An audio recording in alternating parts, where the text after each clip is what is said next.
শিক্ষার্থী বন্ধুরা, এই লেসনে আমরা শিখব কিভাবে টেবিল ফাইল ইম্পোর্ট এবং এক্সপোর্ট করা যায়।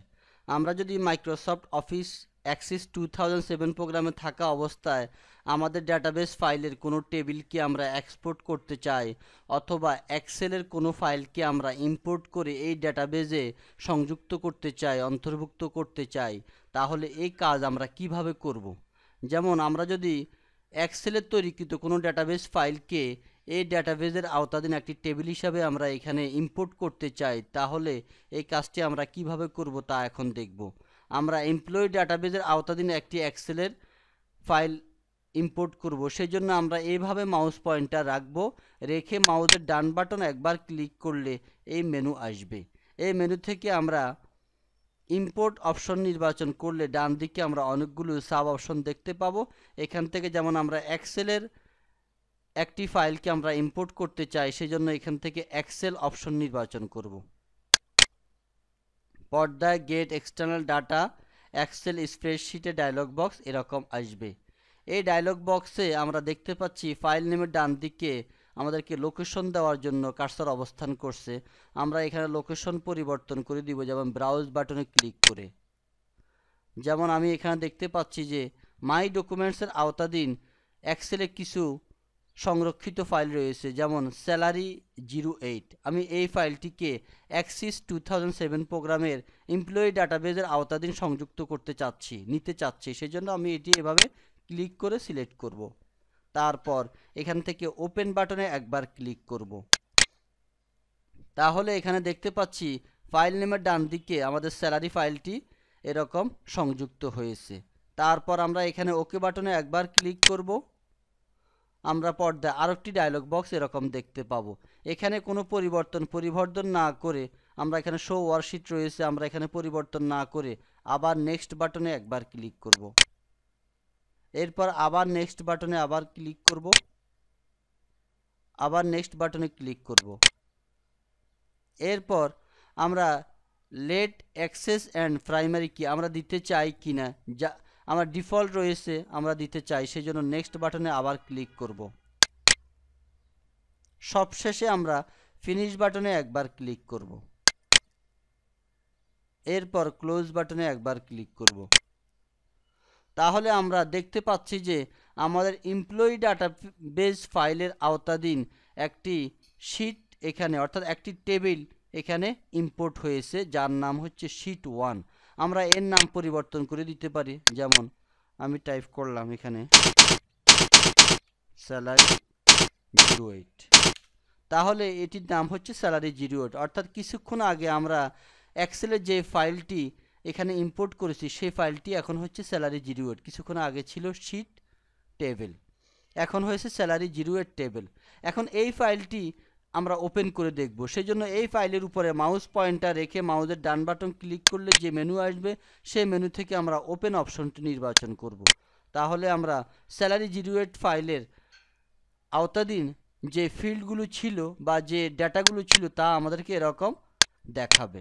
আমরা খুব সহজে দেখতে পাচ্ছি যে স্যালারি এক্সেলের ফাইলটি এখানে ওপেন হয়েছে এবং সমস্ত তথ্যাদি আমরা এখানে দেখতে পাচ্ছি। এভাবে আমরা আমাদের প্রয়োজনে কাজের সুবিধার্থে আমরা যদি অ্যাক্সিসে থাকা অবস্থায় আমরা এক্সেলের কোনো ফাইলকে ইম্পোর্ট করে কাজ করতে চাই, তাহলে এই ইম্পোর্ট কমান্ডের মাধ্যমে আমরা ফাইলকে ইম্পোর্ট করে কাজ করতে পারবো। আমরা ইচ্ছা করলে এখন এই স্যালারি 08 ফাইলে নতুন ডাটা এন্ট্রি করতে পারি, এন্ট্রি করে পুনরায় আবার সংরক্ষণ করব। এভাবে আমরা ইম্পোর্ট করে যে কোনো ফাইলকে মডিফাই করতে পারি। আমরা এখন এখান থেকে বের হতে চাচ্ছি, এই জন্য ক্লোজ আইকনে একবার ক্লিক করব। এরপর আমরা এখন শিখব কিভাবে এমপ্লয়ি ডাটাবেসের আওতাধীন যে টেবিলসমূহ আমরা তৈরি করেছি সেখান থেকে একটি টেবিলকে আমরা কিভাবে এক্সেলে এক্সপোর্ট করতে পারি। যেমন আমি ওয়ার্কার্স নামে একটি টেবিল রয়েছে আমাদের, আমরা যদি এই এমপ্লয়ি ডাটাবেসের আওতাধীন ওয়ার্কার্স টেবিলটিকে এক্সেলে আমরা এক্সপোর্ট করতে চাই, তাহলে এই ফাইলের উপরে মাউস পয়েন্টার রেখে মাউসের ডান বাটনে একবার ক্লিক করব।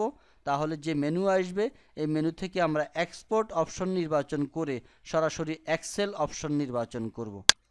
তাহলে আমরা পর্দায় এক্সেল স্প্রেডশিটে ডায়লগ বক্স এরকম দেখতে পাবো। এখন আমরা ফাইল নেমের ডান দিকে আমরা কার্সর অবস্থান করছে, আমরা ব্রাউজ বাটনে ক্লিক করে লোকেশন টাইপ করে দেব।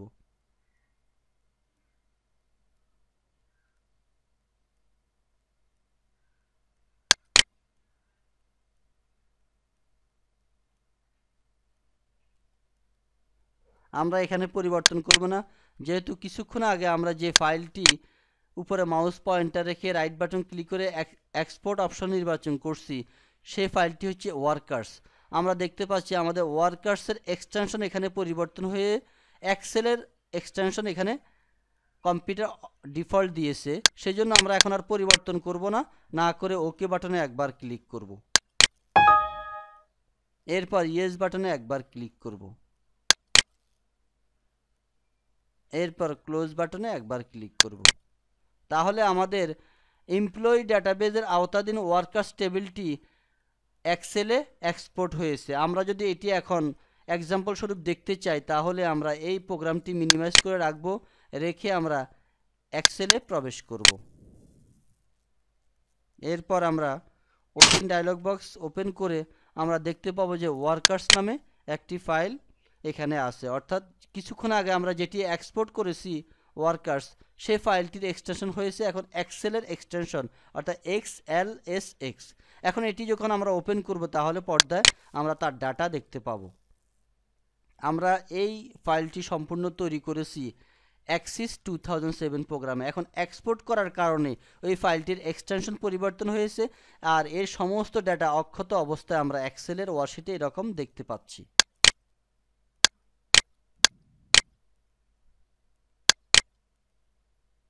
আমরা এখন এখানে পরিবর্তন করে নিতে পারি যদি আমাদের পরিবর্তন করার প্রয়োজন হয়। আমরা এখন এটিকে আবার সংরক্ষণ করতে পারি। তাহলে বন্ধুরা, এই লেসনে আমরা কিভাবে ইম্পোর্ট এবং এক্সপোর্ট করা যায় তার নিয়ম আমরা জানতে পারলাম। শিক্ষার্থী বন্ধুরা, এই লেসনে আমরা একটি ডাটাবেস ফাইলে কিভাবে পাসওয়ার্ড দেওয়া যায় এবং পাসওয়ার্ডকৃত ফাইল কিভাবে ওপেন করা যায় এবং পাসওয়ার্ড ডিলিট করা যায় তার নিয়ম জানার চেষ্টা করব। আমরা যদি মাইক্রোসফট অফিস অ্যাক্সিস 2007 প্রোগ্রামে কোনো ডাটাবেস ফাইল নিয়ে কাজ করি, তাহলে ওই ফাইলটি যে কেউ যে কোনো সময় ওপেন করে দেখতে পারবে এবং পরিবর্তন করতে পারবে। কিন্তু আমরা যদি কোনো ডাটাবেস ফাইলে পাসওয়ার্ড দিয়ে আসি, তাহলে যে কেউ যে কোনো সময় এই ফাইলটি ওপেন করে দেখতে পারবে না এবং পরিবর্তন করতেও পারবো না। কিন্তু আমাদেরকে খেয়াল রাখতে হবে, কোনো ডাটাবেস ফাইলে পাসওয়ার্ড দিলে ওই পাসওয়ার্ডটি অর্থাৎ গুপ্ত সংকেতটি আমাদেরকে অবশ্যই মনে রাখতে হবে, অথবা কোথাও আমরা লিখে রাখবো, এই কাজটিকে যেন আমাদের ভুল না হয়। যাই হোক, আমরা যদি এখন কোনো একটি ডাটাবেস ফাইলের উপরে পাসওয়ার্ড দিতে চাই, তাহলে অ্যাক্সিসের এরকম উইন্ডো থাকা অবস্থায় আমরা এখানে দেখতে পাচ্ছি ওপেন রিসেন্ট ডাটাবেজ। এখান থেকে আমরা যে কোনো ডাটাবেজের উপরে সিলেক্ট করে ডাটাবেজের উপরে পাসওয়ার্ড দিতে পারি। আর যদি এগুলো আমাদের পছন্দ না হয়, আমাদের কাঙ্ক্ষিত ফাইলের উপরে আমরা পাসওয়ার্ড দিতে চাই, তাহলে মোর অপশন নির্বাচন করব, পর্দায় ওপেনের ডায়লগ বক্স আসবে। এই ডায়লগ বক্সে আমরা 3টি ফাইল দেখতে পাচ্ছি। এই 3টি ফাইল থেকে যেমন আমি এমপ্লয়ি ডাটাবেজের উপরে পাসওয়ার্ড দিব, সেই জন্য এটি ক্লিক করে সিলেক্ট করলাম। তারপর ওপেনের ডান দিকে নিম্নমুখী অ্যারোতে আমরা একবার ক্লিক করলে 4টি অপশন পাবো। এই অপশন থেকে আমরা অবশ্যই ওপেন এক্সক্লুসিভ অপশন নির্বাচন করব। তাহলে পর্দায় আমাদের এমপ্লয়ি ডাটাবেস ফাইলটি এরকম ওপেন হয়েছে এবং তার আওতাধীন যে টেবিলসমূহ রয়েছে সেই টেবিলসমূহ ফাইলের তালিকা এখানে আমরা দেখতে পাচ্ছি। এখন আমরা পাসওয়ার্ড দিব, এই জন্য আমরা ডাটাবেস টুলস নির্বাচন করব। তারপর আমরা এখানে দেখতে পাচ্ছি ইনক্রিপ্ট উইথ পাসওয়ার্ড, এই অপশনটি একবার ক্লিক করব। তাহলে পর্দায় সেট ডাটাবেস পাসওয়ার্ডের ডায়লগ বক্স আসবে। এই সেট ডাটাবেস পাসওয়ার্ডের ডায়লগ বক্সে আমরা টাইপ করব পাসওয়ার্ড হিসেবে 2008। ভেরিফাইয়ের জন্য অর্থাৎ রিএন্টার করার জন্য, রিকনফার্ম করার জন্য আমরা আবার টাইপ করব 2008। সবশেষে আমরা ওকে বাটনে একবার ক্লিক করব। তাহলে আমাদের এমপ্লয়ি ডাটাবেস ফাইলে পাসওয়ার্ড হিসাবে 2008 সংরক্ষিত হয়েছে। অর্থাৎ আমরা যখন এই এমপ্লয়ি ডাটাবেস ফাইলটি এখন ক্লোজ করে ওপেন করব, তখন আমাদেরকে অবশ্যই 2008 অর্থাৎ 2008 গুপ্ত সংকেত হিসাবে টাইপ করতে হবে, তাহলে ফাইলটি ওপেন হবে, নচেত এটি ওপেন হবে না। যাই হোক, আমরা এখন এটি ক্লোজ করে আবার ওপেন করে দেখব।